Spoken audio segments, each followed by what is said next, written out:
আপনি যদি মুসলমান হয়ে থাকেন এই ভিডিওটি সম্পূর্ণ দেখার অনুরোধ রইল। বাইতুল মুকাদ্দাস বা মসজিদে আকসা এটি মুসলমানদের প্রথম কিবলা। ফিলিস্তিনের জেরুজালেমে অবস্থিত এ মসজিদে মেরাজের রাতে রাসূল সাল্লাল্লাহু আলাইহি ওয়াসাল্লাম নবী রাসূলের ইমামতি করেন। হাদিস শরীফে রয়েছে কাবা শরীফ তথা মসজিদুল হারামে নামাজে 1,00,000 গুণ সওয়াব, মদিনা শরীফে মসজিদে নববীতে নামাজে 50,000 গুণ সওয়াব, বাইতুল মুকাদ্দাসে নামাজে 25,000 গুণ সওয়াব। ফিলিস্তিনের ভূমি অসংখ্য নবী রাসূলের স্মৃতি বিচরিত। এর আশপাশে অনেক নবী রাসূলের সমাধি রয়েছে। এটি দীর্ঘকালের ওহী অবতরণ স্থল, ইসলামের কেন্দ্র এবং ইসলামী সংস্কৃতির চারণভূমি। মুসলমানদের পবিত্র এ ভূমি ভাঙা করার সর্বশেষ পর্বে এখন ইহুদিদের দখলদারির করার গ্রাসে আক্রান্ত। 648 সালে আমিরুল মুমিনিন হযরত ওমর রাদিয়াল্লাহু তাআলা আনহুর খিলাফতকালে মুসলমানরা ফিলিস্তিন জয় করেন। 1096 সালে খ্রিস্টানরা তা পূর্ণ দখল করে নেয়। 1187 সালে সিপাহ সালার সুলতান সালাউদ্দিন আইয়ুবী আবার জেরুজালেম শহর জয় করেন। এরপর থেকে খ্রিস্টান ও ইহুদি চক্র ফিলিস্তিনে ইসরায়েল রাষ্ট্র প্রতিষ্ঠার ষড়যন্ত্র করতে থাকে। এ অসৎ উদ্দেশ্য বাস্তবায়নের জন্য ইহুদিরা তৎকালীন তুরস্কের শাসক সুলতান আব্দুল হামিদের কাছে ফিলিস্তিনে বসতির অনুমতি চায়, কিন্তু সুলতান অনুমতি দেননি। 1917 সালে ইংরেজরা ফিলিস্তিনে অনুপ্রবেশ করে এবং 1920 খ্রিস্টাব্দে পূর্ণ কর্তৃত্ব প্রতিষ্ঠা করে। এর অল্প সময়ের মধ্যেই ইহুদিরা ফিলিস্তিনে স্থায়ী বসতি স্থাপন করে।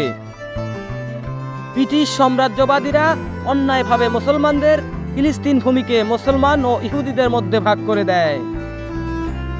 ফলে 1948 সালের 15 মে বেলফোর ঘোষণার মাধ্যমে জায়নবাদী অবৈধ ইসরায়েল রাষ্ট্র প্রতিষ্ঠিত হয়। 1967 সালে অবৈধ রাষ্ট্র ইসরায়েল মসজিদুল আকসা জবরদখল করে। তারপর ক্রমশ মুসলমানদের প্রতি ইহুদিদের জুলুম, নির্যাতন ও অত্যাচারের মাত্রা আরও বাড়তে থাকে, যা আজও চলছে। এরপর থেকে মুসলিম জনগণ স্বাধীনতা ও মুক্তিযুদ্ধের সূচনা করে। সারা বিশ্বের বিভিন্ন দেশের জনগণ ফিলিস্তিনের মুসলমানদের এ প্রতিরোধ আন্দোলন সমর্থন করেছেন। মুসলিমদের সব দল, উপদল, মাযহাব এ ব্যাপারে একমত যে ইসলামী দৃষ্টিকোণ থেকে বাইতুল মুকাদ্দাস, মসজিদে আকসা এবং সমগ্র ফিলিস্তিনের মর্যাদা ও মাহাত্ম্য অনেক উচ্চ। এর সংরক্ষণ, পবিত্রতা রক্ষা করা শুধু ফিলিস্তিনদের নয়, বরং সব মুসলিমদের ওপর ওয়াজিব।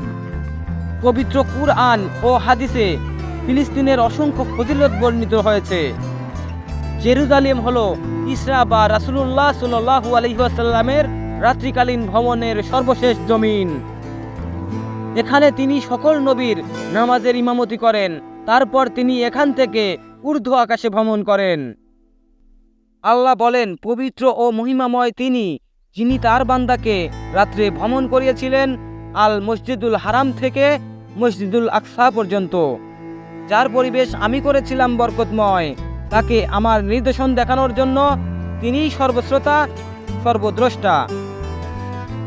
মসজিদুল আকসা ফিলিস্তিন হলো মুসলিমদের প্রথম কিবলা, যার দিকে মুখ করে রাসূলুল্লাহ সাল্লাল্লাহু আলাইহি ওয়াসাল্লাম ও সাহাবীরা 10 বছর নামাজ আদায় করেছেন। মহান আল্লাহ বলেন, তুমি যেখান থেকে বাইর হও না কেন মসজিদুল হারামের দিকে মুখ ফিরাও, এবং তোমরা যেখানেই থাকো না কেন ওর দিকে মুখ ফিরাবে।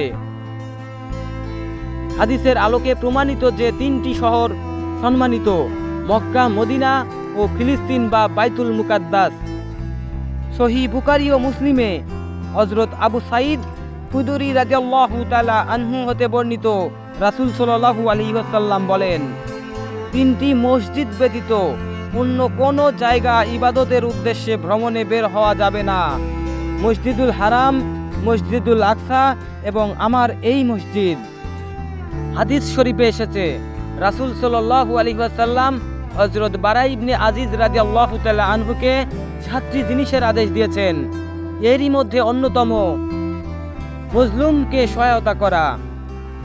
তিনি যখন মুয়াজ ইবনে জাবাল রাদিয়াল্লাহু তাআলা আনহুকে গভর্নর হিসাবে ইয়েমেনে পাঠান, তখন তাকে দিক নির্দেশনা দিয়ে বলেন, মজলুমের ফরিয়াদকে ভয় করবে, কেননা তার ফরিয়াদ এবং আল্লাহর মধ্যে কোনো পর্দা থাকে না।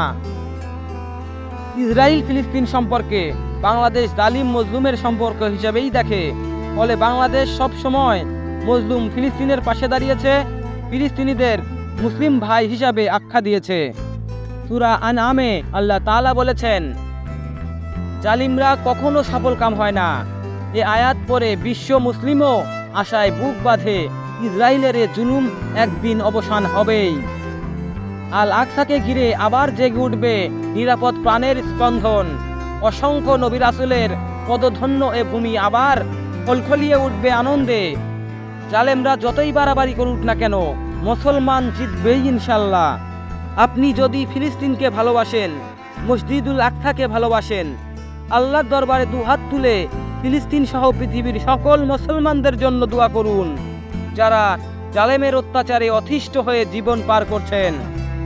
আল্লাহ যে সকল মুসলমান ভাই বোন বিভিন্ন দেশে জালেমদের অত্যাচারের শিকার হচ্ছেন, তাদের ধৈর্য ধারণ করার তৌফিক দান করুন। ভালো লাগলে একটি লাইক, কমেন্ট, শেয়ার করুন এবং অবশ্যই সাবস্ক্রাইব করে পাশে থাকুন। ধন্যবাদ।